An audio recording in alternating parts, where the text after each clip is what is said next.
In this video, I have 5 price action patterns and strategies for you that you can trade for the rest of your life. They have been working for a long time and they will keep working in the future.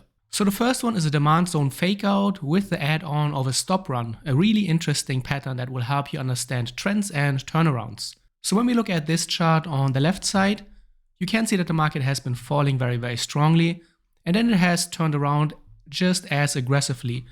Whenever you see a market turn around that fast and that strongly, you will find a demand zone here at the bottom. The demand zone is here marked in red. And then what you want to do is you want to wait for the market to come back to this area, and you want to carefully observe how the price is reacting. The first time the price is touching the demand area, there was a very small reaction, but this is certainly not a trend reversal reaction. The market kept making lower highs here. The market afterwards came back into the lows, pushed a little bit through the demand zone, pushed below the previous lows, and is now shooting higher. This looks quite interesting, but as long as the market is making lower highs, it is not a sign that the market is turning. Now what we get is a first higher high. So when we look at this downtrend here, you can see you have always lower highs until here. Now the market is for the first time pushing into a higher high, breaking this swing point. We also have the fake out, remember, and we have the strong demand area here. So this looks like a really interesting breakout scenario. However, I would caution you not to trade breakouts. They are not as reliable.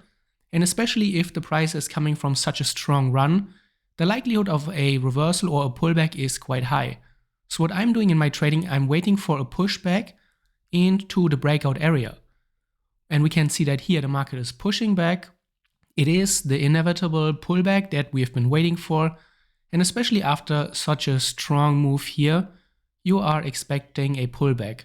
And if you're trading the breakout, you're immediately running into the pullback. You're sitting on a loss, and that's not the ideal way to start a trade. So instead of trading the breakout, wait for the retest, and especially important, wait for the market to turn around and move back into the trend direction that you want to trade in. A lot of traders make the mistake and go long when the market is pulling back here, but this is not correct. You want to see the market actually make the retest move and push into the direction. And you can see that the price is shooting higher. If you trade such a retest, assuming we get it in somewhere around here, your stop loss generally can be considered here below the last swing point. And then when you're trading with the trend, you can look left, look for any structures on the left, important support and resistance levels, and use them for your targets. And because we're using a trend following approach here in a new trend, very often you will find good reward to risk ratio trades. No matter which trading book you read or which trading podcast you listen to, a trading journal will always be mentioned as the most important trading tool a trader needs to have. That's why we developed the Edgewong Trading Journal. And currently we run a promotion. So for Tradeciety followers and fans, go to edgewong.com, and when you buy your Edgewong Trading Journal, use the discount code Tradeciety to get the biggest possible discount. Now with the next example, let's take a look at weakening highs and how we trade trend reversals the right way. So when we look at this chart on the left side, we can see an uptrend. We have a higher high, another higher high, and then another higher high. And then from this higher high to here, you could say you're making another higher high, but this is really weak. And when you're looking at trends, it's really important that you start paying attention to the high structure.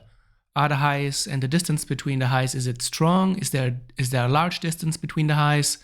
Is the market rallying up very strongly into a new high? Or like in this case, from this high to here, it takes the market quite a while. And also obviously it's not really strong because the market just barely advanced higher here. Afterwards, we see our first lower high in the making. And clearly this is now a structure where we could say that the trend dynamic is changing. Whereas here we had a lot of movements and strong forces into the bullishness, here it's seemingly changing. We also can draw a very good support level here, connecting this low and this low.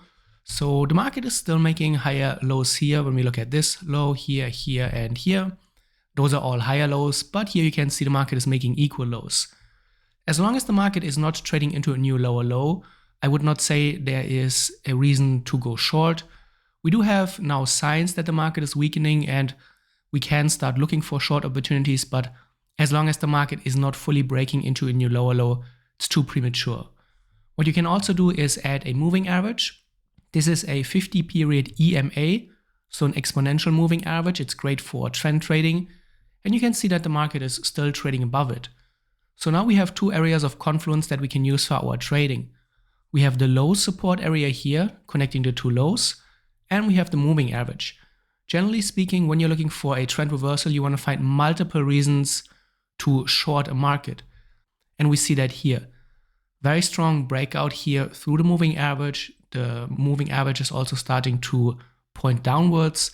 The market is very aggressively here, moving below the low point. And when we look left, you can see this is the strongest bearish sequence of candlesticks that we have seen in this uptrend. We do have occasional bearish candles here in the uptrend, but never that strong and never that prolonged and never on such an important area on our price charts. When we look left, we can target previous support areas. And what we're doing here is we are trading a trend continuation in the downside. It's very early, granted, it's a very early trend continuation, but it's not a real reversal. A real reversal, I would say, is when you try to predict when the market is going down before it's actually going down.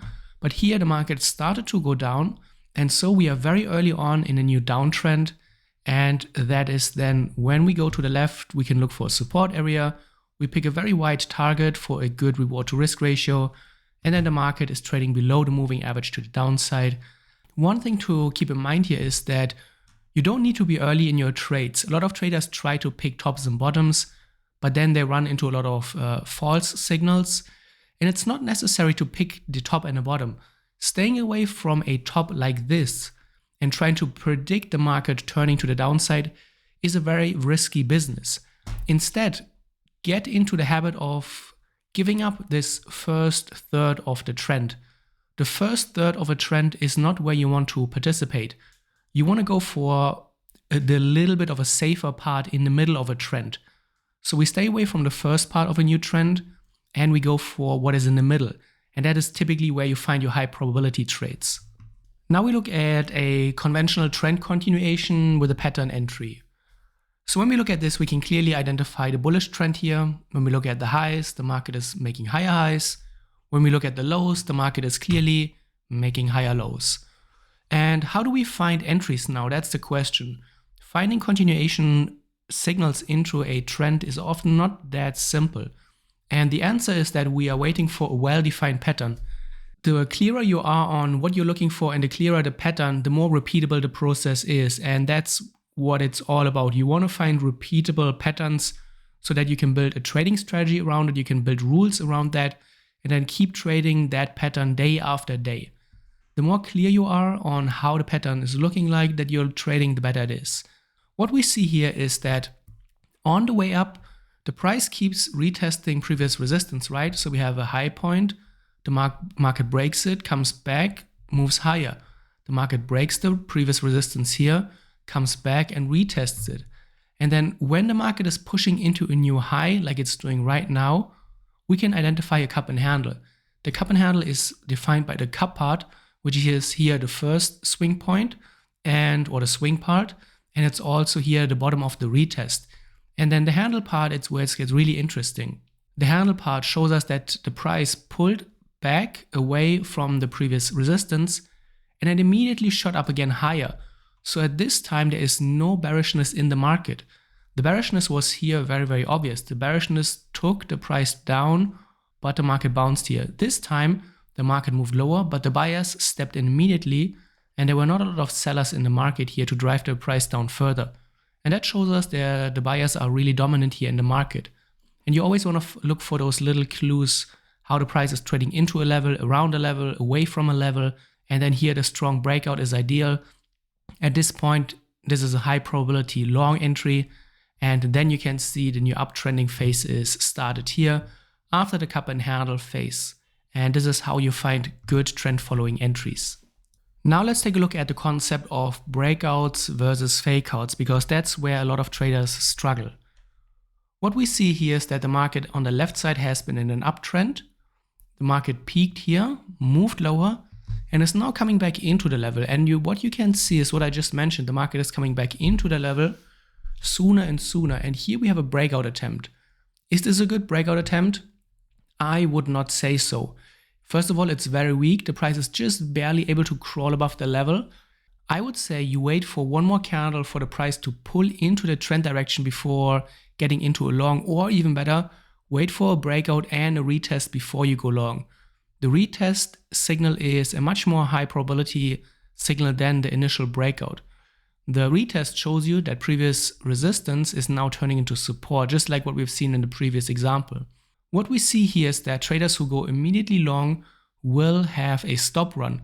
If you go long, your stop loss is probably going to be somewhere in this area, and you now have a stop run. What we do is we draw a trend line, but I'm not a big fan of trend lines. They're quite subjective. So what I would do is I put a swing low level here. So I'm looking left and I'm asking myself, where is the last highest low point? The last highest low in this swing point is here. And what this means is that I want to see the market break into a new swing low. When the market is making a swing low, it's a high probability signal that the market is showing more bearishness. Usually swing lows are defended by buyers. What this means is that the price in an uptrend is generally not able to break below a swing low point. If the market is now able to close below that, it's a high probability signal, especially with the context that we have seen here. The market is not able to break through the previous peak here. It's a lot of weakness that we can see here with the fake out. And that means if the market is able to get below that, we are looking at a very, very good signal.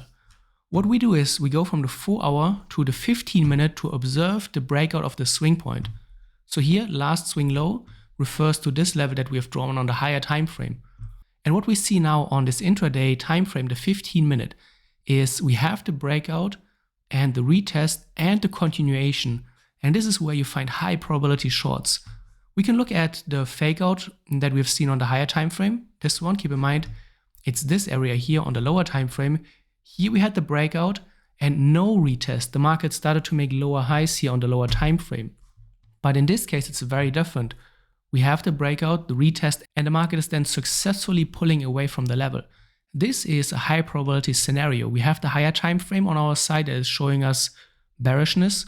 We have broken here below the last swing point, and we get the break and retest entry. So this is a high probability short entry. And you can see, this was the short entry, the market moved lower very, very strongly away from the top and into the new downtrend. So now let's take a look at a different example of a continuation and the concept eating the wick.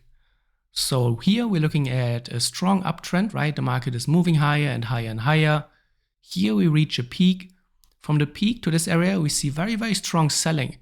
So you can see from here to here, this is the strongest selling that we are observing in all of this uptrend. It's a first important clue that the market might show more signs of bearishness. There's probably also a lot of profit taking going on here. And we want to observe how the market is reacting to this strong selling phase. First, we can see the market is pushing back into the highs, making another double top. Then the market is selling off, this time not as strongly as before. It's rallying back into this area and it's not pulling away a lot. We have to observe now how deep this is going to be. If the price action now is able to break this swing low, that would be quite a significant short signal.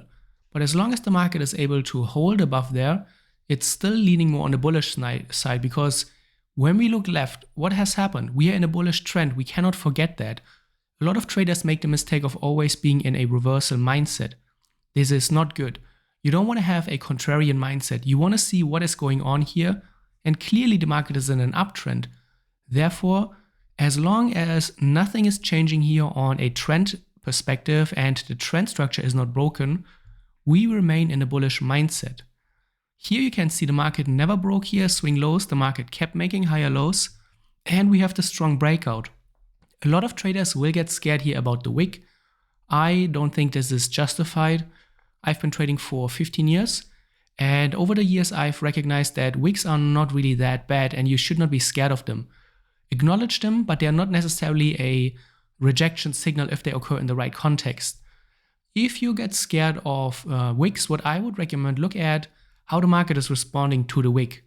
A lot of breakouts will then eventually eat the wick, which means that the market is moving higher and higher until it covers the wick. And if the price action is able to take out a wick, then the continuation likelihood is super, super high. And this is what we see here. This is the wick breakout candle.